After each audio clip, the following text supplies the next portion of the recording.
Hello बच्चों, let's see the question. The question is larval form of Fasciola hepatica which penetrates snail is.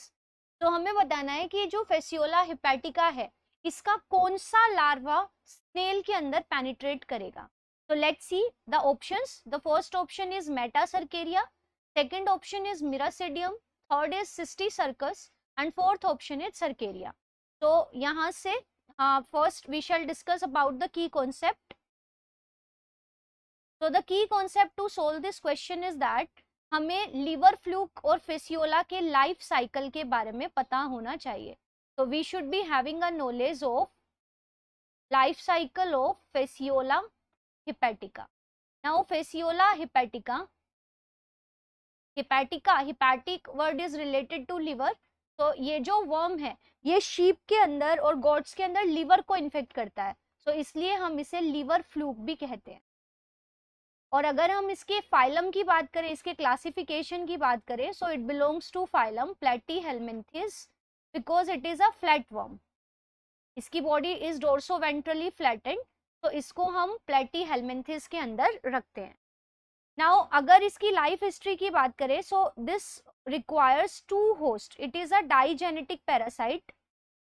Digenetic parasite वो होते हैं जिनको अपना life cycle complete करने के लिए दो होस्ट की जरूरत पड़ती है. तो it is a digenetic parasite. इसके लिए जो प्राइमरी होस्ट होता है, मतलब जिसके अंदर ये अपना सेक्सुअल रिप्रोडक्शन कंप्लीट करता है, that host is a sheep और अ गोट. और जो इसका सेकेंडरी होस्ट है जिसके अंदर ये एसेक्सुअली रिप्रोड्यूस करता है, that is a snail, pond snail. So it has two hosts. It requires two hosts to complete its life cycle. One is snail and the other one is a sheep or a goat. इस वजह से हम इसे digenetic parasite कहते हैं. अब अगर हम इसकी लाइफ हिस्ट्री की बात करें तो इसका लाइफ साइकिल हम डिस्कस करते हैं. तो it has many larval form. तो ये स्पीडोजेनेसिस शो करता है और ये शो करता है पॉलीएम्ब्रियोनी, जहां एक के बाद एक लार्वा बनते हैं. तो इसका लाइफ साइकिल हम शुरू करते हैं सपोज शीप से. तो शीप के अंदर it will be attach to the bile passage. Sheep के अंदर जो ये अडल्ट वर्म है, अडल्ट फ्लूक है, will be found attached to the bile passage. अब बाइल जूस रिलीज करता है लीवर. तो बाइल डक्ट्स के साथ ये यहाँ पे बाइल जूस को जो अटैच कर लेकर आ रही है, बाइल पैसेज जो भी है उनके साथ ये अटैच मिलेंगे अडल्ट फ्लूक. अब बाइल जूस क्या होता है, बाइल जूस रिलीज करता है लीवर और लीवर से बाइल जूस एंटर करता है इनटू द स्मॉल इंटेस्टाइन. तो ये बाइल जूस के साथ it will enter the small intestine, from where ये लार्ज इंटेस्टाइन में जाएगा. और लार्ज इंटेस्टाइन के साथ इसके जो फीसिस है, ह्यूमन बीइंग का जो अनडाइजेस्टेड फूड है, उसके साथ इसके फर्टिलाइज्ड एग्स बाहर आएंगे. तो adult fluke will be find attach to the bile passes, जहां पे होगा क्रॉस फर्टिलाइजेशन. और क्रॉस फर्टिलाइजेशन के बाद एग्स बनेंगे. मतलब जो फर्टिलाइज्ड एग है, fertilized eggs will come out of the. तो यहाँ पे क्रॉस फर्टिलाइजेशन होगा. Just a second.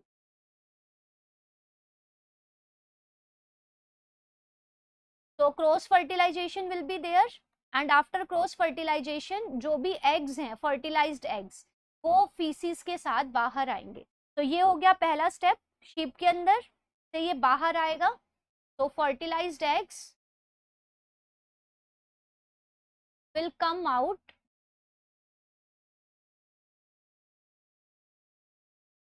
along with feces.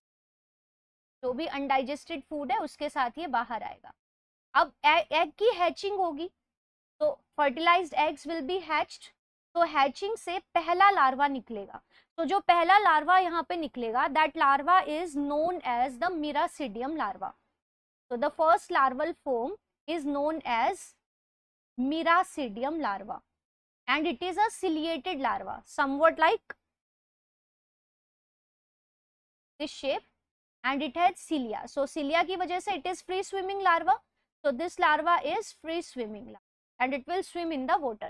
So first larva आपको पता होना चाहिए that it is Miracidium larva.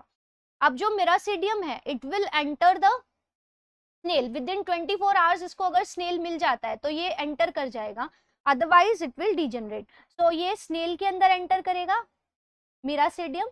अब snail के अंदर जाने के बाद ये Miracidium another larval form में change होगा and the another larval form is the sporocyst. It will lose it cilia और ये अब बन जाएगा स्पोरोसिस्ट. सो सेकंड जो इसका लार्वा है that is called the sporocyst. अब sporocyst will be changed into redia. Redia is the third larva. Redia now will be changed into a tailed larva और जो ये टेल्ड लार्वा है this is called the cercaria. तो ये fourth larva है जिसमें tail present होती है. So it is somewhat of this shape. इसमें टेल प्रेजेंट होगी and it is also a free living larva. तो ये जो सर्केरिया है ये अब स्नेल की बॉडी से बाहर आ जाएगा. तो cercaria will come out from the snail's body.